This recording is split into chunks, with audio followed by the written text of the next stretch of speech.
우린 잘 돼야 합니다. 또 잘 될 것입니다. 오늘도 예배의 승리자가 되기를 예수 이름으로 축원합니다. 하나님이 이 모든 만물을 만드셨을 때에 지으시고 사람을 지으셨는데 그 사람에게는 하나님이 천사와 같이 바로 그 가운데에 의지라는 것을 부여하셨다는 겁니다. 그 의지라고 하는 것은 하나님의 뜻과 그 말씀을 수용하는 성격과 그리고 그 말씀이라 할지라도 하나님을 거부할 수 있는 하나님의 말씀을 거부하는 의지를 이야기합니다. 사실 거부한다고 하는 것은 거부하지 말라고 하는 의미에서의 것을 포함하고 있는 것임에도 불구하고 만약에 그거를 사용하게 되면 굉장한 어려움이 올 수도 있죠. 과연 쓰지 말아야 할 그것을 바로 그 가운데 사용함으로써 그 의지를 거부하는 것으로 사용함으로써 선악과를 먹게 되었고 인간은 그로부터 굉장한 타락과 그런 괴로움과 어려움을 겪게 되었습니다.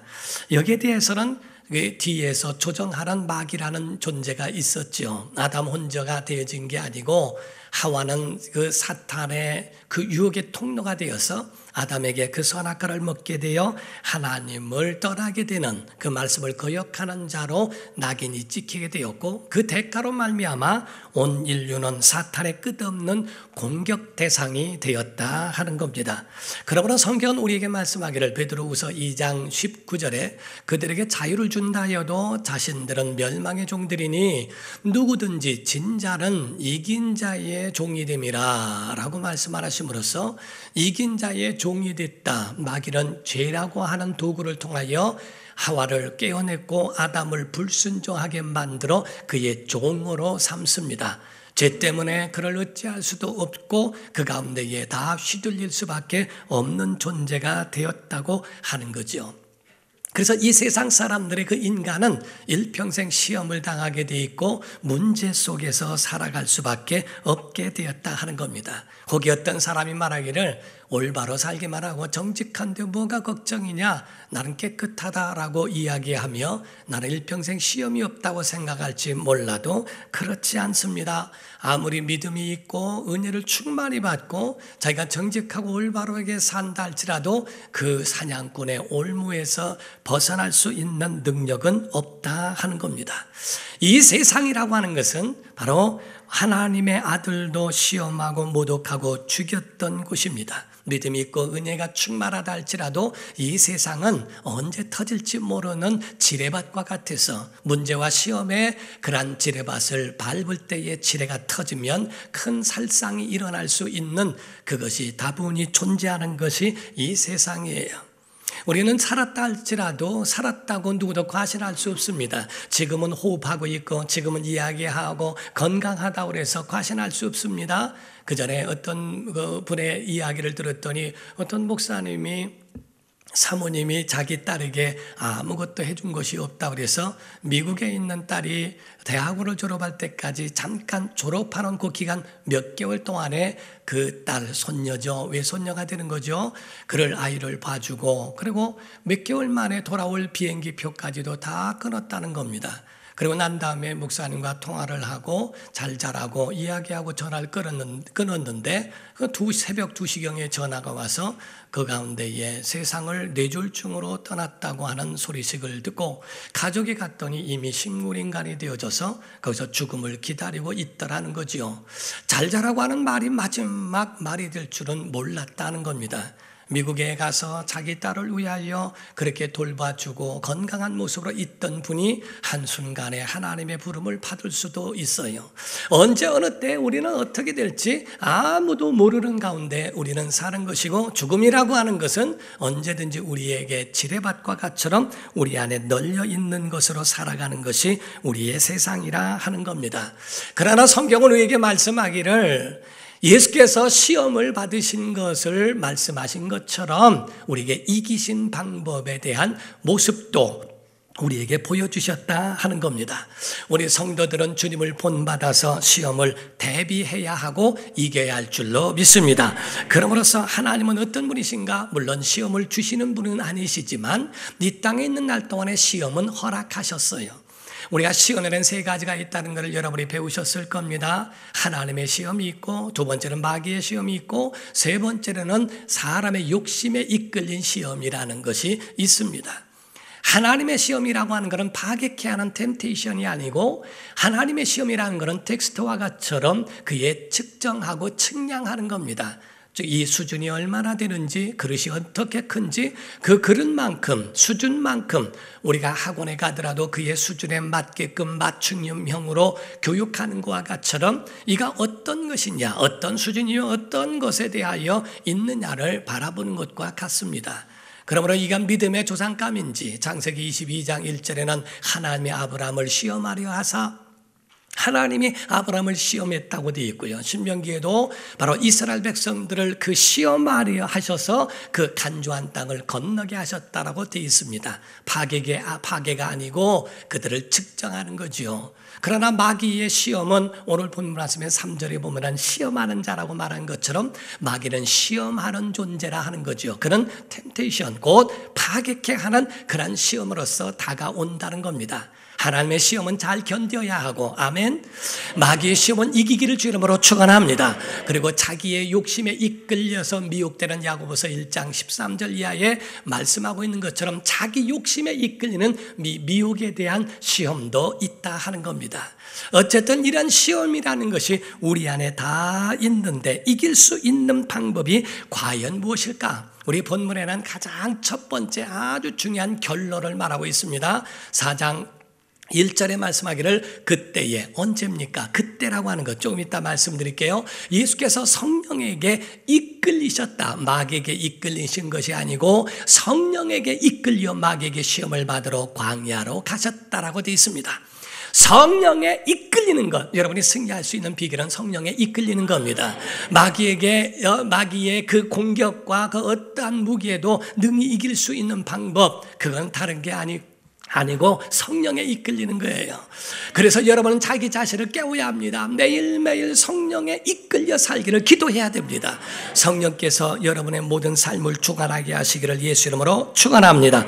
그러므로 누가복음 4장 1절에도 똑같은 말씀을 했어요. 예수께서 성령의 충만함을 입어 요단강에서 돌아오사 광야에서 40일 동안 성령에게 이끌리셨다고 이렇게 누가복음 내도 증거하고 있지 않습니까? 성령 충만하고, 그리고 이제 성령에 이끌려서 사시는 그러한 삶임에도 불구하고 마귀는 그 가운데 공격을 하더라는 거지요. 그러나 이기신 그 원인, 이기신 그 능력이 뭔가? 성령 충만과 성령의 이끌림이었다 하는 겁니다. 우리가 여기서 이해할 수 없는 그러한 부분은 하나님 아들에게도 과연 시험이 있는가 하는 겁니다. 자, 그래서 이 몇 가지를 성경을 통하여 오늘 본문 말씀에서 여러분이 함께 볼 수 있는 것. 첫 번째가 시기라고 하는 겁니다. 아까 그때에라고 말씀했죠. 언제를 말합니까? 예수께서 몫으로 계셨던 때가 아니에요. 몫으로 계시고 세상 일 할 때가 아닙니다. 예수께서 3장에 곧 침례를 받고 올라오시며 성령이 임하시고 성령 충만하시고 하늘에서 하늘문이 열리고 하나님의 음성이 들립니다. 이는 내 사랑하는 아들이요 내 기뻐하는 자라 하는, 정말 성부, 성자, 성령 모두가 하나가 되어 그 가운데에 선지자 침례 요한에 대한 그 증거도 있고 하나님의 음성이 있고 성령이 비둘기같이 임하시고 침례를 받고 올라오시는 어마어마한 성령 충만한 그런 삶으로 그와 같은 하나님이 영광을 받으셨을 그때를 말하는 겁니다. 시기라고 하는 것을 여러분이 아셔야 되는 것은 마치 우리가 힘들고 어려울 때만 마귀가 접근하는 줄로 알아요. 아닙니다. 성령 충만한 때도 마귀는 시험하고 활동한다는 것을 여러분이 아셔야 한다 이 말이에요. 그러므로 여러분과 저는 분명히 아셔야 되는 것은 하나님과 가까워질 때, 하나님을 부를 때, 하나님 앞에 나아가려고 몸부림칠 때 마치 인질로 잡아놓은 그런 인질들이 그 가운데 자유를 찾아서 그 인질범들의 그런 눈을 피하여 도망가려고 할 때 그를 다 찾아보고 차단시키고 더 괴롭히고 못 나가도록 감금하고 더 가둬놓는 것처럼 마귀는 하나님을 찾으려고 하는 사람, 하나님 뜻대로 나아가려고 할 그때 마귀는 질투하고 시기하여 그들을 차단하고 괴롭힌다 이게. 세상 사람들은 마귀의 손아귀에 있습니다. 그들은 공격 대상이 아니라 그들은 도구요, 그들은 마귀가 쓸 수 있는 무기들이에요. 그러나 하나님을 찾는 사람들에 대하여서는 바로 공격 대상이 돼요. 곧 누구? 하나님의 자녀들, 하나님의 백성들, 하나님의 일꾼들, 하나님 앞에 나아가려고 몸부림치는 사람들. 사탄은 절대로 성도가 성령 충만한 꼴을 못 봅니다. 은혜 받는 꼴을 못 봅니다. 그 안에서 기뻐하는 꼴을 못 보고 질투하면서 어떻게 하면 저들의 기쁨을 빼앗을 수 있을까? 어떻게 하면 저들이 성령 충만하지 못하도록 차단시킬 수 있을까? 어떻게 하면 예배를 방해하고 어떻게 하면 믿음에 대하여 그를 소멸시킬 수 있을까? 우리가 중국이라고 하는 곳에서는 자기 성경도 가지고 나오지 못하도록, 아니 그것이 무슨 상관이 있습니까? 그런데도 자기 성경도 가지고 나오지 못하도록, 같은 중국 땅임에도 불구하고 중국에서 홍콩 가는데도 못 가지고 나오도록 그거를 차단시키고 철저하게 막는다 이게. 신기하게 마귀는 계속적으로 질투하고 그 가운데에 시기하여 성령 충만한 하나님의 사람들을 그와 같이 공격 대상으로 삼고 못하게 합니다.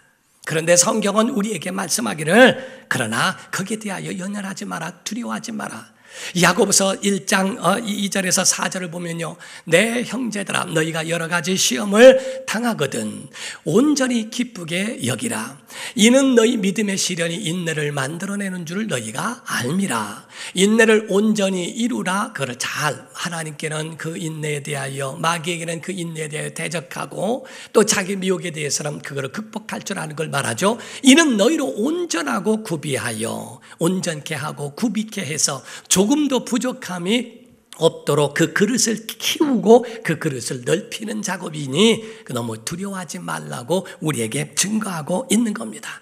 어떤 사람이 약속의 면류를 얻는가? 야고보서 1장 12절에 보게 되면 시험을 참는 자란 복이 있나니, 어떤 자가 복이 있는가? 이는 시련을 견디어낸 자가 주께서 자기를 사랑하는 자들에게 약속하신 생명의 면류관을 얻을 것이기 때문이라, 이렇게 말씀했죠. 시험을 참는 자, 시험을 견뎌내는 자, 그에게 대하여 약속하신 면류관을 그에게 주신다고 말씀합니다.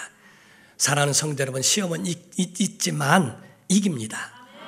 하나님이 힘 주십니다. 우리를 잡아주십니다. 시험을 이길 수 있는 능력 주실 줄 믿으셔야 됩니다. 그래서 성경엔 감당할 시험밖에는 우리에게 허락하지 않았다라고 했어요. 감당할 수 없는 시험이 올 수도 있지만 결국은 하나님이 감당하게 해 주신다 하는 겁니다. 시기는 여러분들이 성령 충만하니까 마귀는 범접도 못하겠지, 그렇지 않습니다.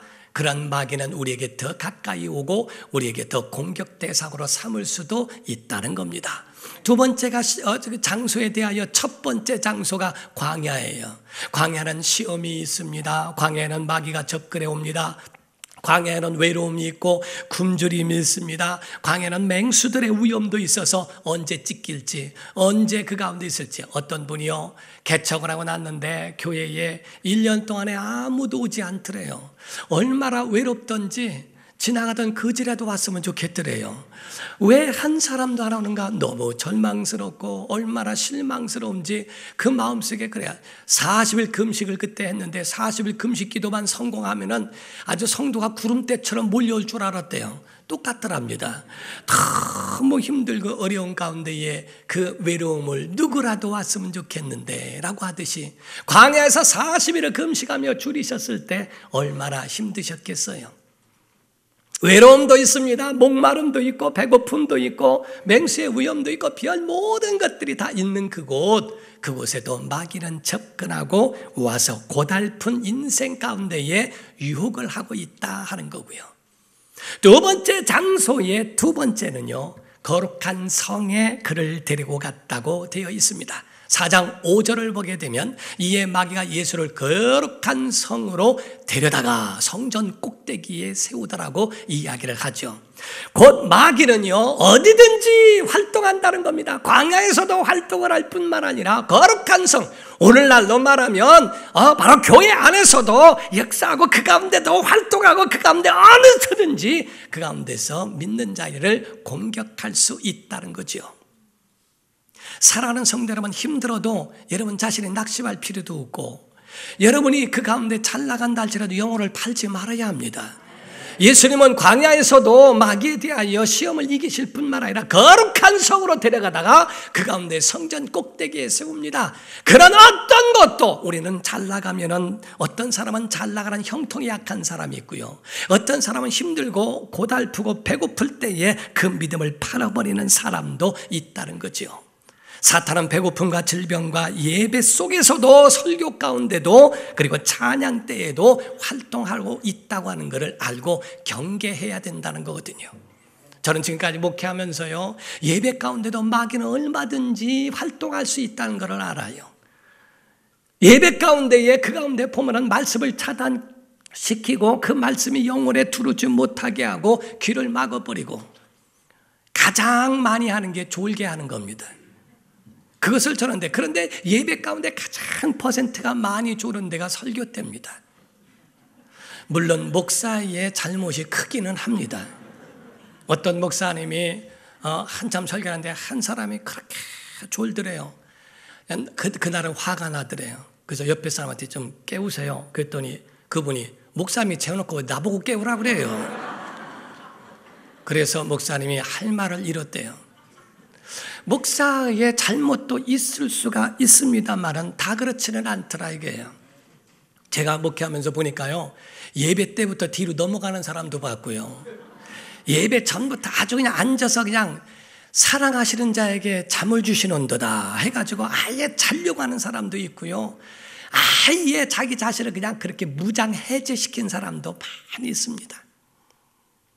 정말 남의 문제가 아니라 과연 내 영혼에 어떻게 마귀가 역사하고 활동할 수 있는 근본을 내가 허용하는 게 옳을까? 오죽하면요 이런 이야기가 있어요. 어떤 목사님한테 저도 들은 얘기입니다만은 그러더래요. 성도 집안에 있는데 아이들도 교회 와서 놀다 보니까 교회가 놀이터예요. 그리고 교회에서 오니까 모든 노는 게 교회 놀이에요. 집에서도 교회 놀이요. 그러면 동생하고 둘이서 이야기를 하고 하면서 찬송가 몇 장 합시다. 그리고 찬송을 하고, 그러더니 또 이 찬송한 다음에 누구 집사님 기도해 주시겠습니다. 애들이 그런 것 가지고서 놀면서도 그걸 보니까 부모님이 너무 좋더래요. 기도 끝나고 난 다음에 성경을 쫙 읽더래요. 그래서 엄마가 와가지고요 물었답니다. 아니 그 지금 예배 놀이하니? 하고 물었더니 지금 설교 시간에 다 자잖아. 깨면 어떡해. 그러더래요. 설교 시간 다 자는데 왜 엄마가 깨우냐는 게야. 아예 애가 설교 시간에 자는 줄 알아. 근데 그게 우리가 지금 보면요, 설교 때나 이럴 때에 마귀도 활동할 수 있고요, 찬송할 때도 활동할 수 있고요, 자꾸 머릿속에 엉뚱한 것으로 세상 것과 이런 것들로 자기의 마음을 근심케 만들고, 예배 마친 후에도 어떠하다라고 하는 것으로 예배의 방해꾼인 마귀를 용납하는 경우가 있어 자기 영혼이 바로 그 가운데에 잘 서지 못하고 온전치 못하게 하는 일들도 있습니다. 여러분과 저는 자기 영혼을 지키기를 주 이름으로 축원합니다. 내 영혼을 지키고, 여러분이 예배 시간에 또 설교 시간에 졸지 않는 방법은요, 설교와 함께 가는 겁니다. 함께 가는 거예요. 목사의 설교와 같이 함께 그림을 그려 가는 겁니다. 그 말씀에 아멘 하면서 가면은요 절대로 지루하지 않습니다. 하나님의 말씀이 여러분 속에 같이 그 말씀의 의미와 뜻을 이해하고 함께 설교 가운데 주의 말씀의 여행이 있기를 주 이름으로 축원합니다. 하나님 말씀이 그 속에서 역사될 수 있도록 여러분의 영혼을 깨라, 일어나라 하고 여러분을 깨우시기를 예수 이름으로 축원합니다. 첫 번째가 바로 예수 그리스도에 대하여 말씀하는 그 시기, 두 번째로 장소, 세 번째 장소 광야와 거룩한 성, 네 번째가 대상이에요. 신분이에요. 하나님의 아들이라도 마귀는 접근합니다. 목사에게도 접근합니다. 목사도 인간이니까. 모든 성도들에게도 다 마귀는 공격 대상으로 삼고 시기와 장소와 대상에 구분이 없어요.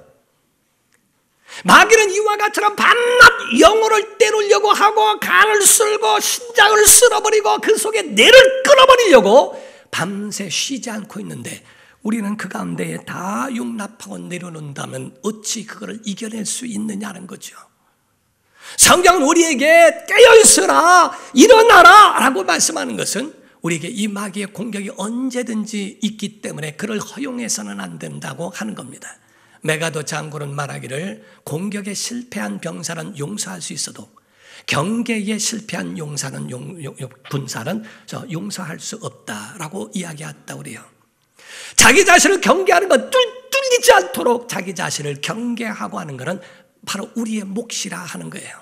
오늘 이 세 가지가 우리에게 은혜가 되기를 주 이름으로 축원합니다. 첫 번째가 여러분 이길 수 있는 방법의 첫 번째가 예수님 바라보기를 주 이름으로 축원합니다. 예수님 바라보면 승리할 수 있어요.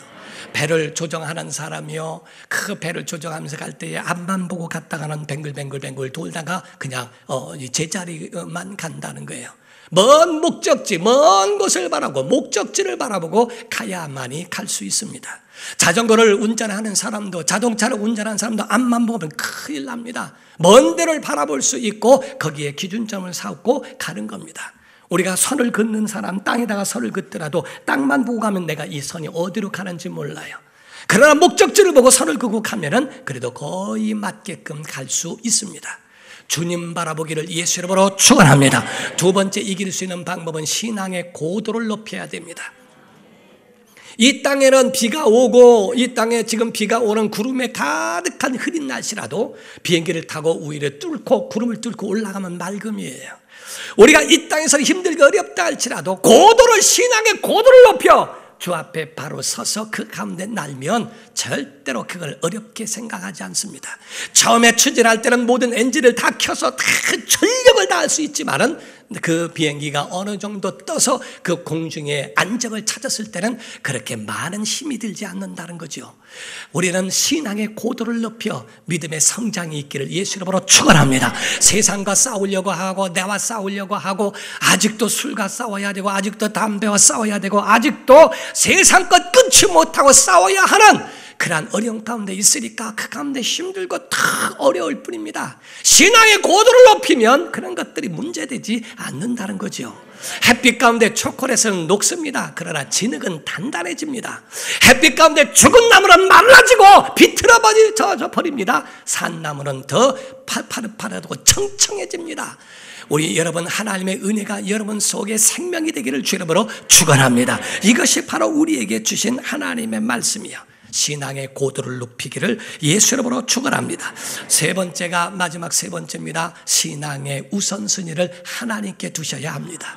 여러분, 신앙의 우선순위가 하나님께 두시면 승리할 수 있다 하는 거예요. 여러분 모든 삶에 오늘 본문 말씀 4장 3절에서부터 4절을 보게 되면 시험하는 자가 예수께 나와서 이르되 네가 만일 하나님의 아들이든 명하여 이 돌들로 떡덩이가 되게 하라.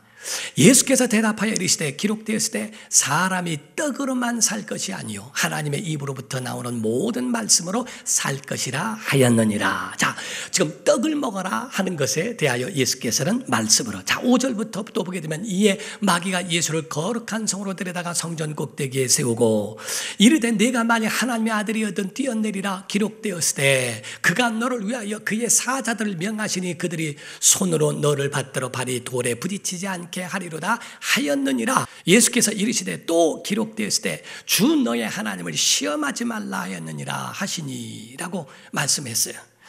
그 다음에 8절에서부터 10절입니다. 마귀가 또 그를 데리고 지극히 높은 사도로 가서 천하 만국과 그 영광을 보여 이르되 만일 내게 엎드려 경배하면 이 모든 것을 내게 주리라. 이에 예수께서 말씀하시되 사탄아 물러가라. 기록되었을 때 주 너의 하나님께 경배하고 다만 그를 섬기라 하였느니라 라고 이렇게 말씀했죠. 자, 마귀는 광야에서 시험할 때 너 배고프지? 이 돌이 떡이 되게 해라 하고 이야기하는 겁니다. 너 배고프니까 돌이 떡이 되게 해서 너 먹어야 되지 않냐? 너 초자연적인 능력이 때문에, 네가 하나님의 아들이라며, 네가 능력이 있다며, 그러면은 그걸 가지고 먹어봐 하고 이야기하는 겁니다. 내 앞가는도 못하니? 너 배고파서 지금 앞이 안 보이잖아, 힘들잖아. 그러니까 너 그거 해서 먹어라. 예수께서는 보리떡 5개와 물고기 2마리도 5,000명을 먹이고도 남기실 수 있는 능력은 있어요. 그러나 주님 말씀할 때 아니다, 우선순위는 떡이 아니라 말씀이다 하는 겁니다. 여러분과 제가 이길 수 있는 건 우선순위를 뭐에 두냐는 겁니다. 떡이냐 말씀이냐, 이 세상 물질이냐 아니면 하나님의 음성이냐. 주일에 내가 무엇을 쫓아가겠는가? 주일에 예배 자리에 있는 것, 하나님의 음성이 들리는 곳에 있는 것, 이게 바로 믿음이에요. 신앙의 우선순위가 말씀이 되기를 주 이름으로 축원합니다. 마귀는 두 번째로 뭐라고 얘기합니까? 바로 이와 같이 너 산정 꼭대기에서 한번 뛰어내려봐라. 그러면 너를 우러러볼 거 아니냐. 천사가 너를 받드는 거를 사람들이 보면 너 영웅 될 거야. 한번 시험해봐. 마귀는 하나님 말씀을 시험해보라고 얘기하고, 예수님은 시험이 아니라 믿음이라고 말씀하는 겁니다. 여러분과 저는 하나님의 약속의 말씀을 시험하는 게 아니라 믿는 거예요. 무슨 독을 마실지라도 해를 받지 않는다고 그러니까 독을 한번 먹어봐야 되겠다 하면 안 됩니다. 하나님 말씀을 믿는 것이지 시험하는 게 아니에요. 그럼 예수께서 시험이 아니라 말씀에는 믿음이 먼저다 라고 하는 말씀이요. 나중에 세 번째로 천하 영광을 보여줍니다. 다 넣어줄게, 내게 경배해 라고 이야기하죠.